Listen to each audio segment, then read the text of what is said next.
الرحمن الرحیم۔ گزشتہ کل ہم بی بی مریم کے متعلق بات سن رہے تھے، تو بات یہ بنی کہ بی بی مریم کی کفالت کے لیے حضرت زکریہ علیہ السلام کو اللہ کی طرف سے یہ مشورہ ملا کہ آپ جو ہے وہ قلم کو جو ہے پانی میں ڈالو جس کا قلم جو ہے رک جائے گا، یعنی بہتے ہوئے پانی میں ڈالو، جس کا قلم رک جائے گا وہ بی بی مریم کی کفالت کرے گا۔ اب جب بی بی مریم کی کفالت کا مسئلہ آیا تو تمام پادریوں نے اور حضرت زکریہ نے بھی اپنی قلم ڈالی جو لکڑی کی تھی بہتے ہوئے پانی میں تو تمام لوگوں کی قلم جو ہے وہ بہہ گئی، حضرت زکریہ علیہ السلام کی قلم رک گئی۔ اس سے حضرت زکریہ علیہ السلام کو بی بی مریم کی کفالت کا پورا حق حاصل ہو گیا۔ یہیں سے حضرت بی بی مریم علیہ السلام کو جب حق حاصل ہوا حضرت زکریہ کا، تو کچھ پادری آپ کے خلاف ہو گئے۔ دنیا میں یہ دستور چلا ہے کہ جب انسان کے نفس کے مطابق فائدہ نہیں ہوتا ہے تو وہ اچھے سے اچھے انسان کے بھی مخالف ہو جاتا ہے۔ تو اچھے کام کرنے والوں کو یہ امید نہیں رکھنی چاہیے کہ ہر آدمی ہمارا جو ہے موافق ہو، بلکہ جو بھی آدمی اچھا کام کرتا ہے اس کو کرتے رہنا چاہیے، اور موافق مخالف کا خیال نہیں بلکہ اللہ کا خیال رکھنا چاہیے کہ اللہ ہمارے ساتھ ہے تو پھر کوئی مسئلہ نہیں ہے۔ نبی کریم صلی اللہ تعالی علیہ وسلم کو حضرت سیدنا صدیق اکبر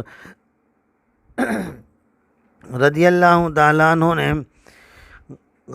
غار ثور کے اندر کہا تھا کہ وہ لوگ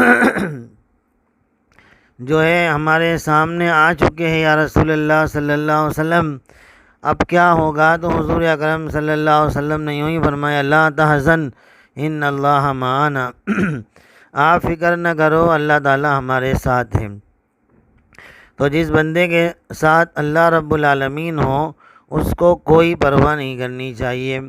حضرت زکریہ علیہ السلام نے بھی جو ہے بی بی مریم کی کفالت جب لے لی تو بہت سارے لوگ مخالف ہو گئے، اور پھر بی بی مریم کو بھی پریشانی میں مبتلا کرنے کا پلان کرنے لگے۔ جب انسان جو ہے اپنے نفس کا غلام بنتا ہے تو اس میں بڑائی آتی ہے، پھر بڑائی جب آ جاتی ہے تو وہ کسی کا خیال نہیں کرتا ہے، چاہے وہ اچھا انسان ہو کہ برا انسان ہو۔ جس انسان کے خلاف جب اس کا نفس مضبوط ہو جاتا ہے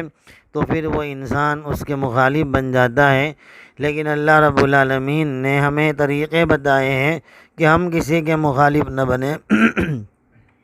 ہم کسی سے حسد نہ کریں، ہم کسی سے لڑائی نہ کریں۔ ہمیں اللہ رب العالمین کی پناہ میں رہنے کے لیے وہ ساری باتیں اللہ کے رسول علیہ السلام نے ہمیں سکھائی ہے کہ اپنے اچھے اخلاق کے ساتھ رہے، بڑائی اور تکبر سے دور رہے اور نرمی کو اختیار کرے، برائی کا بدلہ بھلائی سے دے۔ حضور اکرم صلی اللہ علیہ وسلم نے فرمایا، واعف عمن ظلمک، جو تم پر ظلم کرے اس کو معاف کرو، واحسن من اساء الیک، جو تمہارے ساتھ برا برتاؤ کرے تم اس سے اچھا برتاؤ کرو،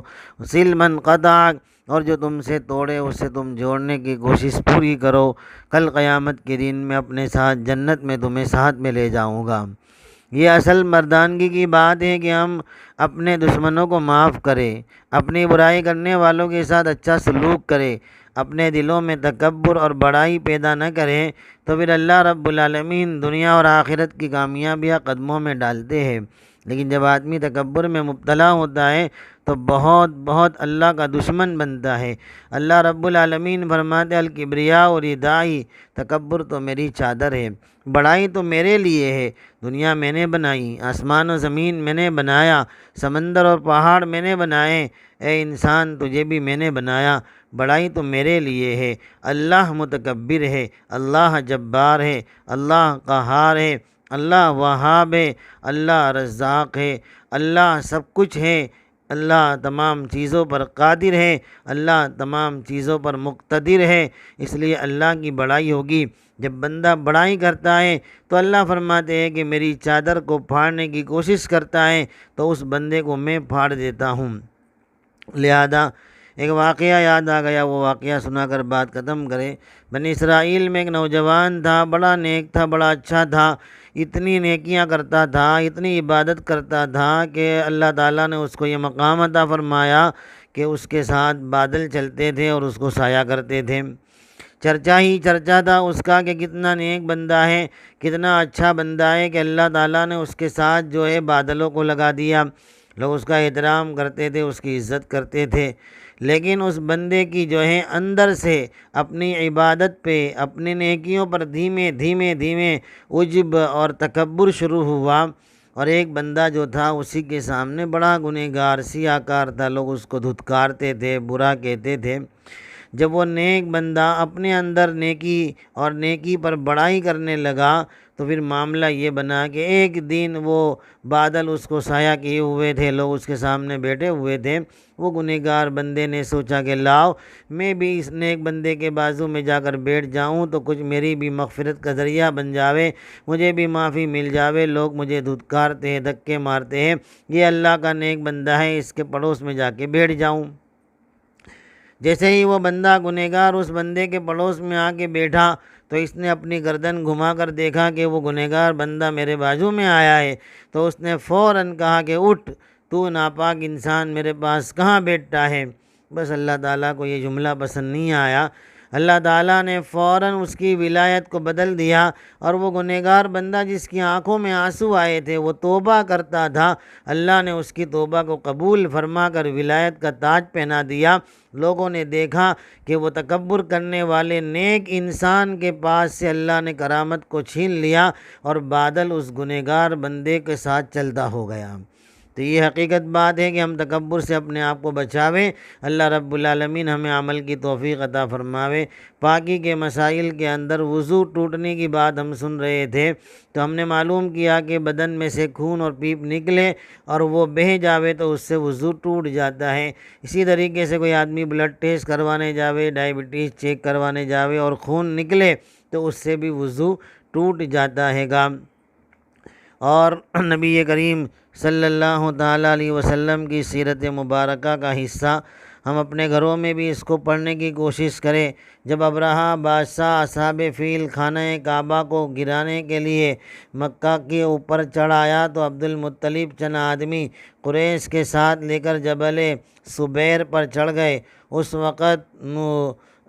نور مبارک عبد المطلب کی پیشانی میں گول بطور ہلال کے نمودار ہوا، یعنی چاند کے برابر نمودار ہوا، خوب درخشاں چمکتا تھا، یہاں تک کہ شعاعیں اس کی خانہ کعبہ پر پڑ رہی تھی۔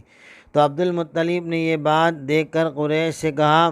لوٹ چلو، یہ نور اس طرح میری پیشانی میں جو چمکا ہے یہ دلیل ہے اس بات کی کہ ہم لوگ غالب رہیں گے۔ عبد المطلب کے اونٹ ابرہہ کے لشکر کے لوگ پکڑ کے لے گئے۔ عبد المطلب نے ان کو چھوڑنے کو ابرہہ کے پاس گئے۔ ان کی صورت دیکھتے ہی ابرہہ عظمت اور ہیبت کے مارے کھڑا ہو گیا، ان کی نہایت تعظیم کی اور تخت سے اتر گیا، اور ابرہہ نے عبد المطلب کو اپنے تخت پر بٹھا دیا۔ یہ تھا میرے پیارے نبی کا نور، اللہ ہم سب کو آپ کی محبت نصیب فرماوے۔